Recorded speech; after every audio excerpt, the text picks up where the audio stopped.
ఉన్నటువంటి పరిస్థితి పూర్తిగా దీంట్లో కుట్రదారులు లబ్ధిదారుల పాత్రధారుల జాబితా మొత్తం పెరిగిపోతున్నటువంటి పరిస్థితి. లిక్కర్ స్కామ్లో వైసీపీ నేతల అడ్డగోలు దోపిడీ కూడా బయటపడతా ఉంది. కేసులో తవ్వే కొద్దీ చాలా కొత్త కోణాలు కూడా బయటపడతా ఉన్నాయని విషయాలు కూడా తెలుస్తూ ఉంది. ఇక తెరపైకి కొత్త పేర్లు కూడా వస్తూ ఉన్నాయి. మరో 4 వైసీపీ నేతలకు సంబంధించినటువంటి పేర్లు కూడా బయటకు వచ్చాయి. లిక్కర్ ముడుపులు కూడా వీళ్ళు కూడా తీసుకున్నట్టుగా ఆ పేర్లలో వాళ్ళకి సంబంధించినటువంటి డీటెయిల్స్లో తెలుస్తూ ఉంది.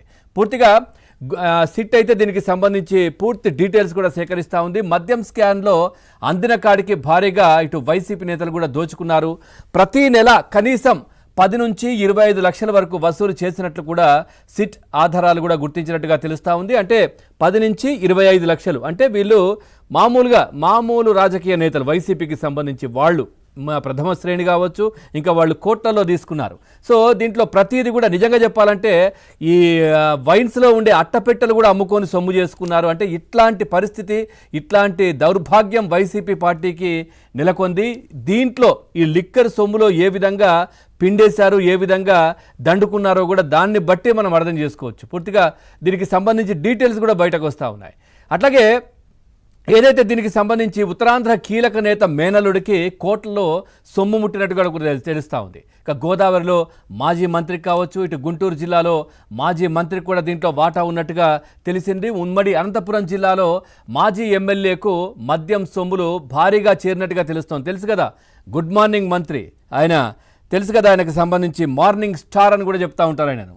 ఆ మార్నింగ్ స్టార్కు కూడా కోట్లలో దీనికి సంబంధించి సొమ్ము కూడా అందినట్టుగా తెలుస్తూ ఉంది. ఆయన గతంలో మనం చూసాం చెరువుకు సంబంధించిన భూములను కబ్జా చేసి పెద్ద ఐలాండ్ టైప్లో పెద్ద రిసార్ట్ కట్టుకున్నారు. అవన్నీ కూడా బయటకు వచ్చాయి. సో ఆయనకు కూడా దీంట్లో పూర్తిగా ఏ విధంగా వాటాలు, ఏ విధంగా డబ్బు చేరిందో కూడా పూర్తి డీటెయిల్స్ అయితే సేకరిస్తున్నటువంటి పరిస్థితి. లిక్కర్ కేసులో 3 నిందితులకు ఇప్పటికైతే బెయిల్ మంజూరు చేసింది. ఇంకోవైపు 4వ వ్యక్తి ఇటు మిథున్ రెడ్డి, ఆయన ఉపరాష్ట్రపతి ఎన్నికల నేపథ్యంలో ఆయనకు తాత్కాలికంగా 11వ తారీఖు మళ్ళీ వచ్చి ఆయన సరెండర్ అవ్వాలి.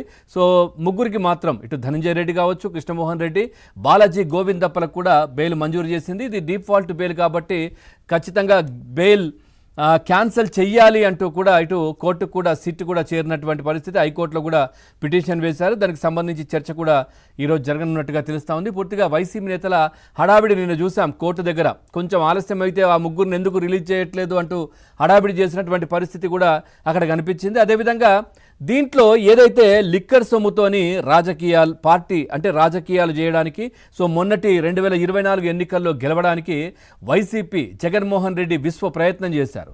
అవన్నీ కూడా ఒక్కొక్కటిగా బయటకు వస్తూ ఉన్నాయి. అప్పుడు చాలామంది నేతలకు అంటే కంటెస్టెంట్ చేస్తున్నటువంటి సభ్యులకు దాదాపుగా చాలా డబ్బులు కూడా లిక్కర్ సొమ్ములు పంపించారనే వార్తలు దానికి సంబంధించిన ఆధారాలు కూడా సిట్ సేకరిస్తూ ఉంది.